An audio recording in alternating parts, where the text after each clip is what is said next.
嗨，大家好，我是 Gaston。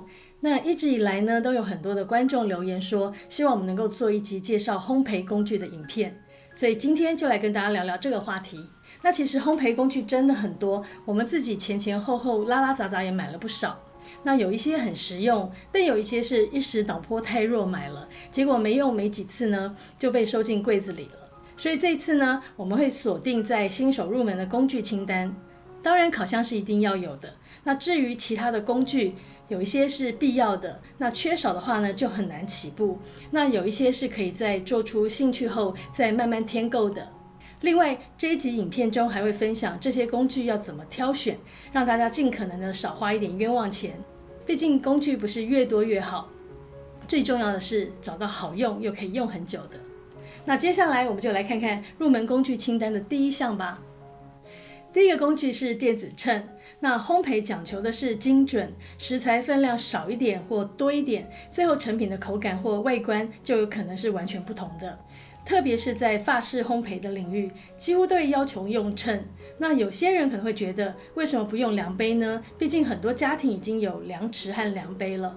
那这种工具固然很方便，但会因为每一个人丈量的方式不同而产生误差。例如同样是一杯面粉，那有人会把面粉压实，有人会松松的舀，那这样一来称出来的分量就会差很多。而且每一种食材的密度都不太一样，好比粉类的密度会因为存放的方式或季节气候不同而影响它的体积。所以用量杯量粉类的食材的时候呢，每次取量的可能都会不太一样。又好比有很多的网站呢会把各种食材的量杯数转换成克数。但你可能会发现，不同网站对于相同食材的标示重量经常是不一样的。那这个就是因为每一个人丈量方式不同所导致的差异。而电子秤它统一是用重量来丈量，对于新手来讲能减少很多不必要的失误。那在选购电子秤的时候，我们会建议买精准度到 0.1 克的电子秤。一般来讲，能精确到1克的电子秤就足够应付大部分的烘焙需求了。但如果家里的人口不多，经常做小分量的甜点，或像马卡龙这类精度要求比较高的法式点心，可以选择能测量到 0.1 克的秤，就会更实用了。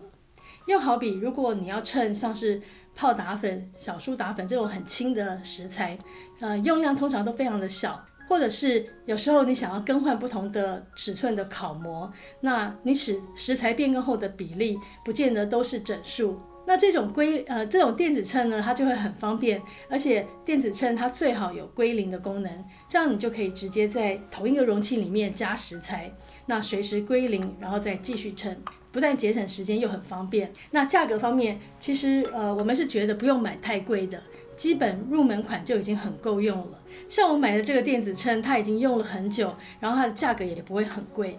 那其实电子秤不仅仅限于烘焙使用，它还可以用在日常的料理中，所以它绝对是一个很值得投资的工具。那特别是如果你想要在烘焙这条路上稳扎稳打，电子秤呢，它绝对会是你一个很好的助手。第二个是打蛋器。打蛋器它主要的功能就是将食材搅拌均匀打发。其实在电动搅拌器出现之前，所有的打发工作呢都是靠双手完成的，所以基本上手动打蛋器能够做到电动搅拌器可以做的一切，只是它比较耗时耗力。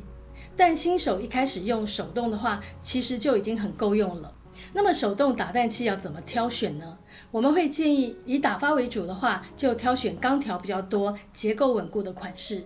那这样打发效果会更好。像我们现在用的这一支柳中里的打蛋器，它总共有12条钢条，在打发蛋白霜，特别是鲜奶油的时候，可以感觉到它打发的效率明显快很多，而且搅拌的力道也会比较平均。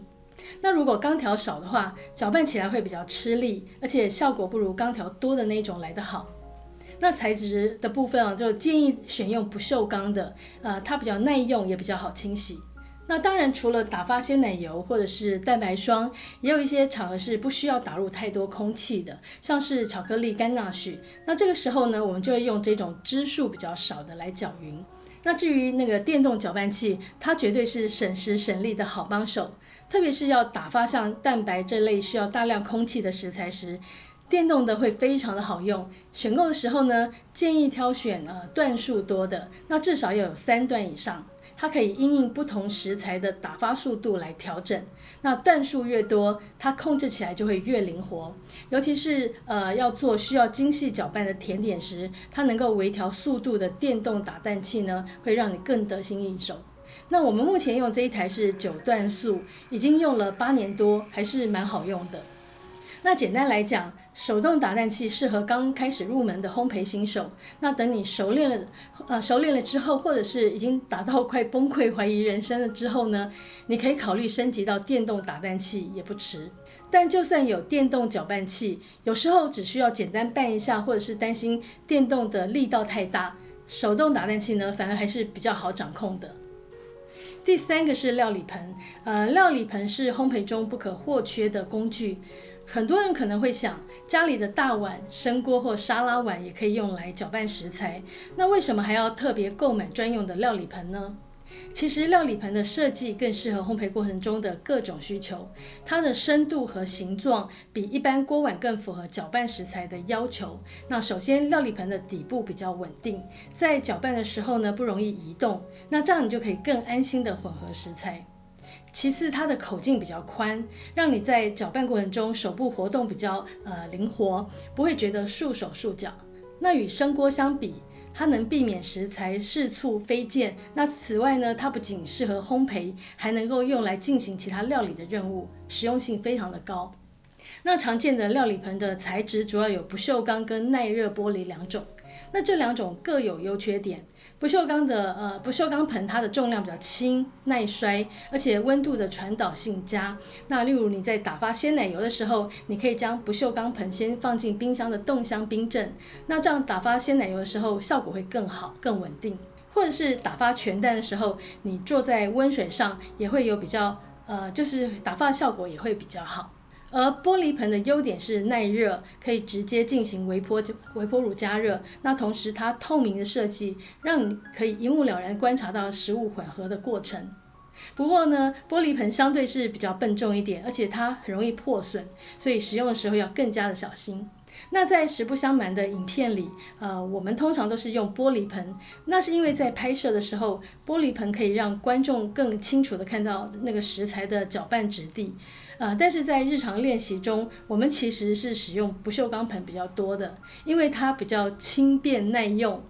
那至于尺寸的选择，如果你只打算购买一个料理盆，我们建议选用直径22到25公分的不锈钢盆，这个尺寸非常适合制作6到7寸的蛋糕面糊。那它的容量很适中，它足够应对大部分的烘焙需求。但如果你的烤模更大，或者是你要做的分量比较多，那你就可以考虑买30公分左右的。第4个是细胶刮刀。那细胶刮刀的主要功能是用来翻拌和刮盆。在制作面糊的时候，许多食材会粘在碗的侧边或底部。细胶刮刀的柔软性呢，能够让它很轻松的把所有的食材都整合干净，然后再加以混合。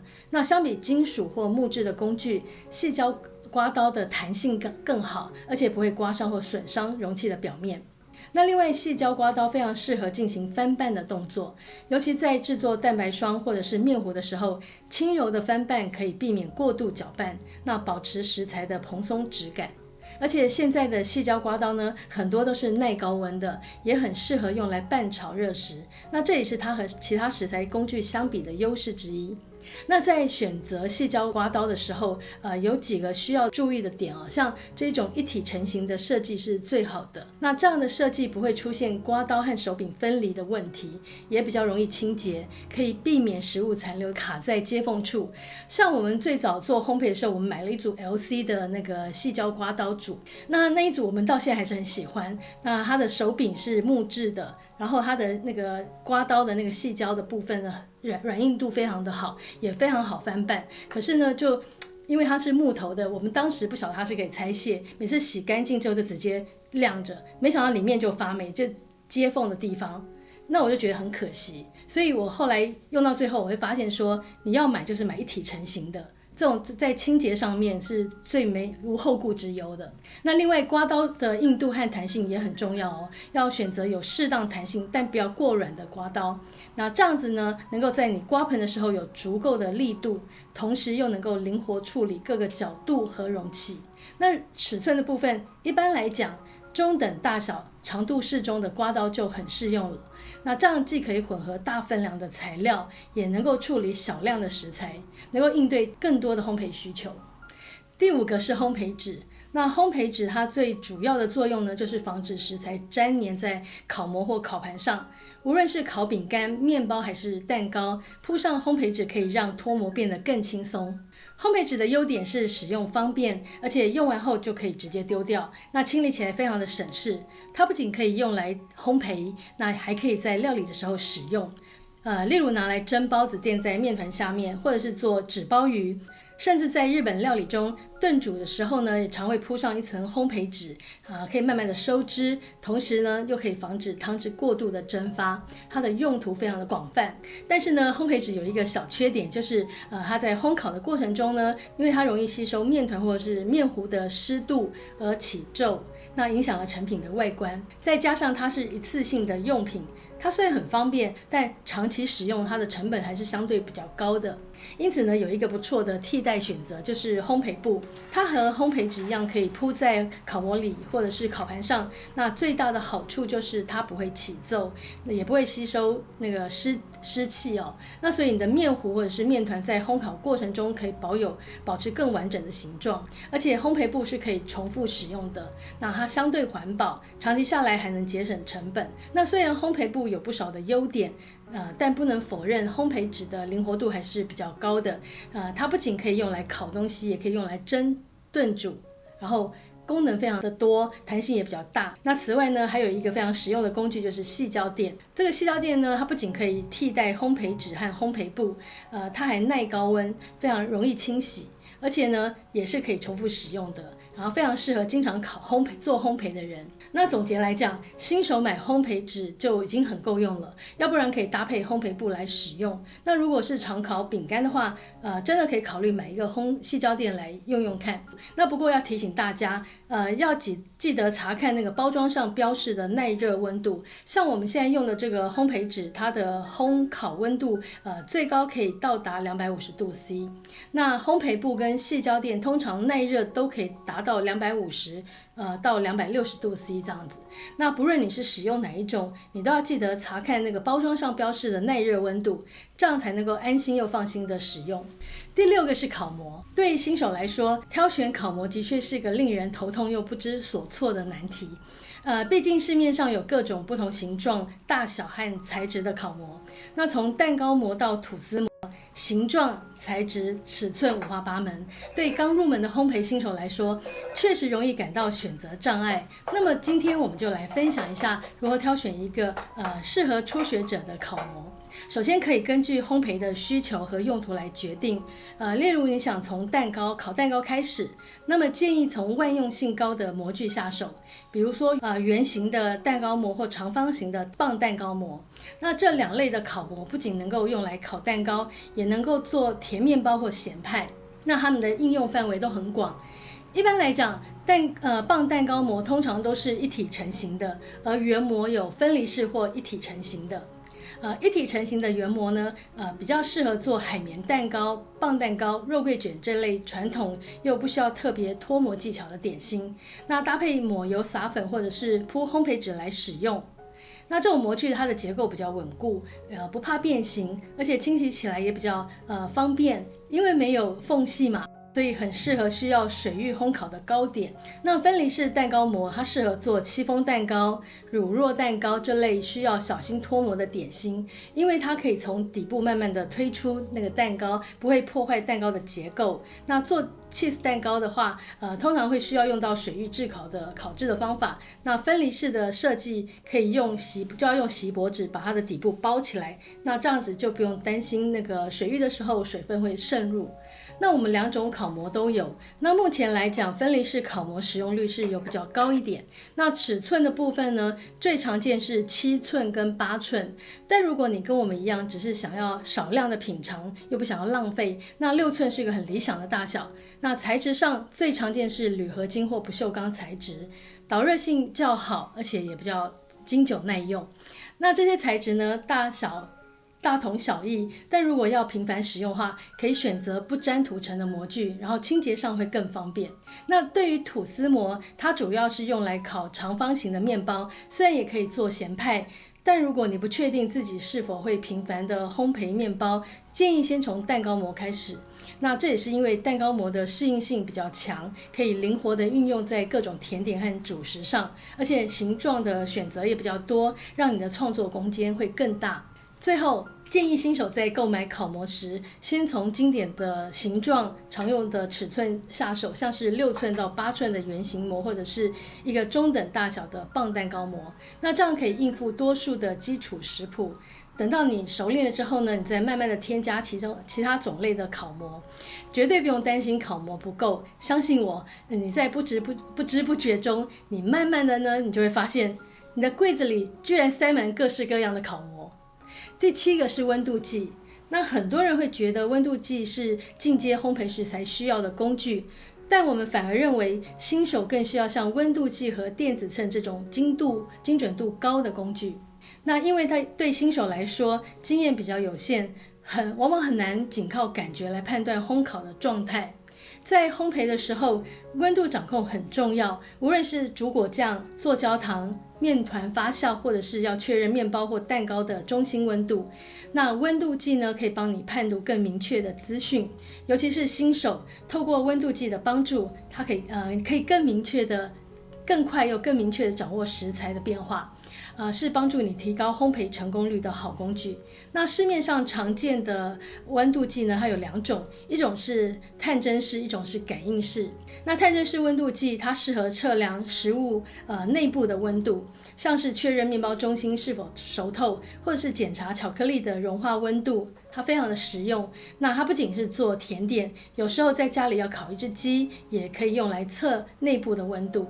那感应式的温度计呢，它不需要接触食材，它利用红外线感应食材表面的温度，很适合用来检查锅子的预热状态，也能够很快速了解液体的表面的温度。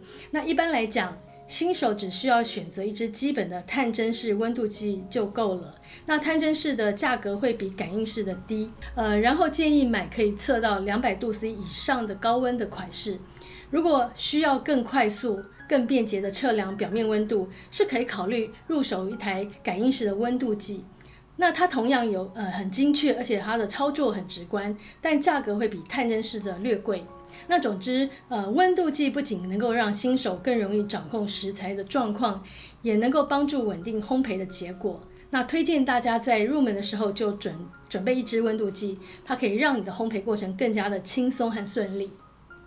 第8个是筛网。筛网的功能是可以打散面粉中的大颗粒跟结块，确保面粉颗粒大小均匀，并且还能够增加面粉的蓬松度，使成品的口感更加的细致柔软。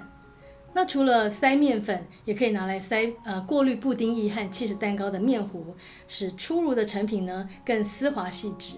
特别是在亚洲许多国家，因为天气比较潮湿，所以把面粉过筛尤其重要。那在挑选筛网的时候，网目的粗细是关键，建议不要选太细的网目，因为过筛杏仁粉的时候，你的网目太细会卡粉，那影响筛粉的效率。那网目适中的，既能够有效的过筛面粉和糖粉这类比较细的粉类，也适合过筛颗粒较大的杏仁粉，所以用途会比较多。而常见的面粉筛它有2种，有勺子状的筛网跟直角的筛网。勺子状的筛网呢，它的优点是过筛的效果比较均匀，使用上灵活度和方便性比较高，而且很容易清洗，不太会卡粉。那过筛时不需要特别大幅度的晃动。那直角筛网通常有一个平坦的底部，适合一次筛入大量的粉，效率很高，但缺点是它的筛面比较小。那塞粉的时候呢，你需要大范围的晃动，而且快要塞完的时候，面粉会残留在那个边缘，你要用手动把它扫到那个网目上。那很特别是，我们在京都的烘焙材料店比较多这种直角的塞网，反而是比较少看到那种勺状的。那有一些人会把面粉装进杯子里，然后再倒扣在那个筛网上过筛。不过这样子每次过筛的面粉就会变得很少。那至于要怎么挑选筛网呢？如果你是家庭使用，建议选择中等大小即可，像直径15到18公分、网目粗细适中的勺状筛网就很够用了。那它能够应对日常的烘焙需求，操作又很简便。那如果你要用来撒糖粉，则建议使用小一点的筛网，那这样会比较好作业。那在影片中，我们经常会将面粉塞在那烘焙纸上，而不是塞在料理盆里。那这是因为这样操作比较方便，而且烘焙纸它可以重复使用，加上它的面积比较大，即使从较高处过筛，也不会把面粉撒得到处都是。那因为有一些日本甜点师认为，从高处过筛面粉可以将更多的空气带入粉中，那这样有助于提升蛋糕的蓬松口感。